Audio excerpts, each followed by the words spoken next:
ഈശ്വരാ, ഈ അമ്മ എന്തൊക്കെയായി പറയുന്നത്?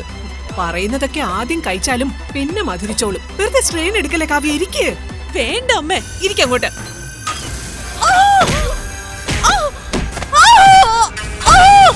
അയ്യോ മോളെ, അയ്യോ അയ്യോ മോളെ കാവ്യ, ഈശ്വരാ, ആരെങ്കിലും ഇത് വരണേ.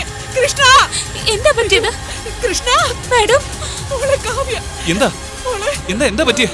എന്ത് പറ്റിയെന്ന് പറയാമേ. നീ നിർത്തി, ജോലിക്കാരുണ്ടല്ലോ, അവൾ എന്റെ മോളെ തള്ളിയിട്ട് കൊല്ലാൻ ശ്രമിച്ചതാ.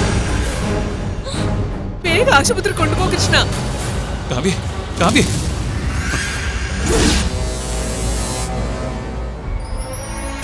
ഇങ്ങനെ നിന്നാ മതിയോ കൃഷ്ണ? എന്തെങ്കിലും ചെയ്യണ്ടേ? ഹോസ്പിറ്റലിൽ എത്തിച്ചില്ലേ അമ്മേ? അങ്ങനെ പറഞ്ഞ് കൈ കഴുകാൻ നിനക്ക് പറ്റും, എനിക്ക് പറ്റില്ല കൃഷ്ണ. എന്റെ ഒരേ ഒരു മകളാ കാവ്യ. അവളുടെ ജീവൻ എനിക്ക് വിലപ്പെട്ടതാ. അമ്മ, അമ്മ എന്താ ഈ പറയുന്നത്? എന്റെ ആരുമല്ലേ കാവ്യ, അവളുടെ ജീവൻ എനിക്ക് വിലപ്പെട്ടതല്ലേ? നാവ് കൊണ്ട് പറയുന്നതിൽ കാര്യമില്ല കൃഷ്ണ, പ്രവൃത്തിയിലൂടെ അത് തെളിയിക്കണം. ആദ്യം നാശം പിടിച്ചവളുടെ ചെകിട്ട തടിച്ചുവിടുന്ന് ഇറക്കി വിട് കൃഷ്ണ. എന്താ നിനക്ക് പറ്റുമോ? അമ്മേ, രാധിക അതിന് എന്ത് തെറ്റാ ചെയ്തേ? ഞാൻ പറഞ്ഞിട്ട് നിനക്ക് മനസ്സിലാകാത്തതാണോ, അതോ മനസ്സിലായാലത് ഭാവിക്കുന്നതോ? കാവ്യെ മനഃപൂർവ്വം ഇവിടെ വീഴിച്ചതാ. നടക്കാൻ വയ്യാത്ത അവളെ നിർബന്ധിച്ച് പിടിച്ച് എഴുന്നേപ്പിച്ചത് ഇവളാ. കാവ്യ മാഡത്തിന്റെ കാല് സുഖമായെന്ന് എനിക്ക് തോന്നിയത്. അതാ നടന്നു നോക്കാൻ ഞാൻ പറഞ്ഞത്. സുഖമില്ലാത്ത എന്റെ മകളെ തള്ളിയിട്ട് കൊന്ന അവളുടെ സ്ഥാനത്ത് കയറിയിരുന്ന് വാഴാന്ന് വിചാരിക്കുന്നുണ്ടോ ഈ മൂദേവി? ഇവളുടെ ഒരിക്കലും വരാത്ത ഭർത്താവിനെ കണ്ടുപിടിച്ചു കൊടുക്കാന്ന് നിനക്കല്ലായിരുന്നോ വാശി? നമ്മുടെ ചോര കുറെ ദിവസം തിന്നു കഴിഞ്ഞപ്പോ ഇവൾക്ക് തോന്നിക്കാണും പഴയ ഭർത്താവിനെ വേണ്ടാന്ന്. എന്റെ മോളെ ഒഴിവാക്കിയ പാലക്കിലെ റാണിയായി ഇവൾക്ക് വാഴാലോ. മാഡം, അനാവശ്യം പറയരുത്. കാവ്യ മാഡത്തിനെ ഞാൻ എന്റെ കൂടപ്പറപ്പിനെ പോലെ കരുതിയിട്ടുള്ളൂ. എന്റെ ജീവനോ ജീവിതമോ അവർക്ക് കൊടുക്കാന്നല്ലാതെ ആ ജീവിതം എനിക്ക് കിട്ടണമെന്ന് ഞാൻ മോഹിച്ചിട്ടില്ല. ആര് വിശ്വസിക്കൂടെ ഇതൊക്കെ? നിന്റെ ചെകിട്ടത്ത് ഞാൻ അടിക്കാത്തത് വളർത്താനാണെന്നൊന്നും കരുതണ്ട. ഭാവിക്ക് എന്തെങ്കിലും പറ്റിയ നിന്റെ തലവഴി പെട്രോൾ ഒഴിച്ച് കത്തിക്കും ഞാൻ.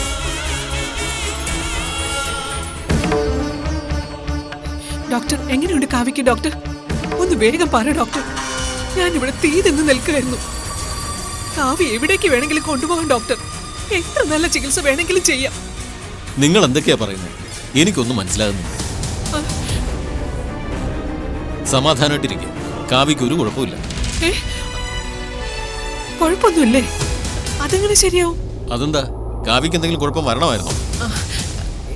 എന്തെങ്കിലും കുഴപ്പമില്ലാതെ ഒരാളുടെ ബോധം പോയില്ലല്ലോ, അതാ ഞാൻ ചോദിച്ചത്. ഇവിടെയോ തലയിടിച്ചതിന്റെ മയക്കമായിരുന്നു, മറ്റു പ്രശ്നങ്ങളൊന്നുമില്ല. ആ, പിന്നെ ഒരു ഹാപ്പി ന്യൂസ് ഇവിടെ ഉണ്ട്.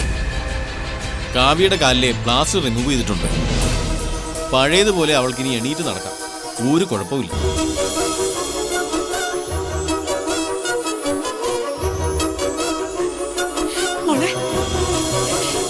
എല്ലാരും ഹാപ്പി ആണല്ലോ അല്ലേ?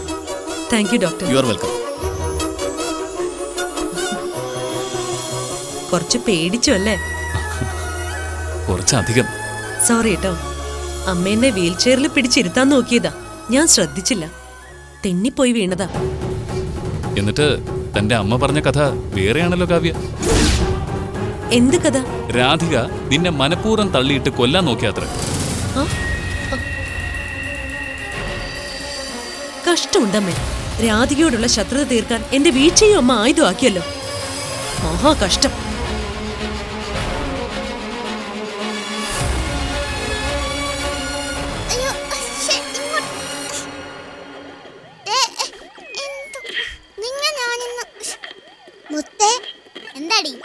ഹോംവർക്ക് ചെയ്യണ്ടേ? നാളെ ചെയ്തോണ്ട് ചെല്ലണമെന്നല്ലേ ടീച്ചർ പറഞ്ഞത്? പിന്നെ എന്നെ പട്ടി ചെയ്യും. എന്താ എന്താ ഇവിടെ പ്രശ്നം? നിനക്ക് എന്തിന്റെ കേടാ പെണ്ണെ? എന്റെ കൊച്ചിന് സൗകര്യം കൊടുക്കാൻ വയ്യേ?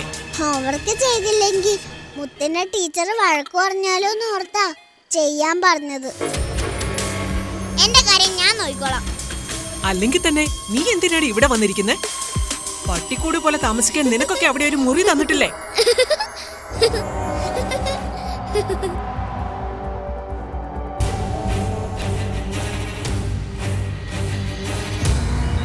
ഒരു വലിയ പഠിത്തക്കാരി. ഇവളുടെ ബുക്കും ബാഗൊക്കെ എടുത്ത് കത്തിക്കാൻ വേണ്ടത്.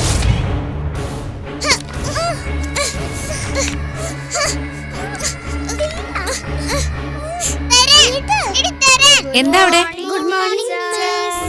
ഇരിക്കൂ ഇരിക്കൂ ഇരിക്കൂ.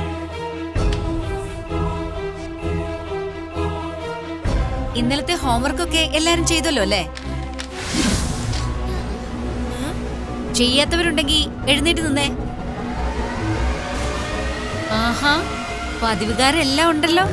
മണിക്കുട്ടിക്ക് ഹോംവർക്ക് ചെയ്യാൻ സമയമുണ്ട്, മുത്തനില്ല അല്ലേ? മിസ്, എന്താ മണിക്കുട്ടി?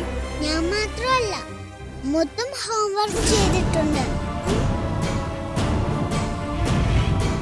നീ ചെയ്തോ? എന്നേ മുത്തിനെ രക്ഷിക്കാൻ മണിക്കുട്ടി എന്തിനാ കള്ളം പറയുന്നത്? സത്യം, മുത്തന്റെ ബുക്കിൽ ഹോംവർക്ക് ചെയ്തിട്ടുണ്ട്. ഇല്ല മിസ്, ഞാൻ ചെയ്തിട്ടില്ലെന്നേ. മുത്തിന്റെ ബുക്ക് കാണിച്ചേ.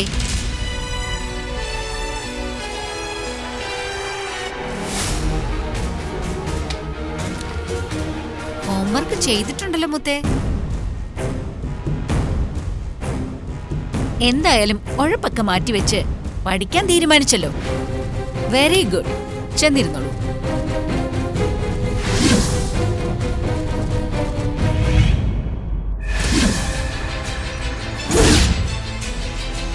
നീ ഒന്നാന്തര പാര വെച്ചെന്ന് എനിക്കറിയാം.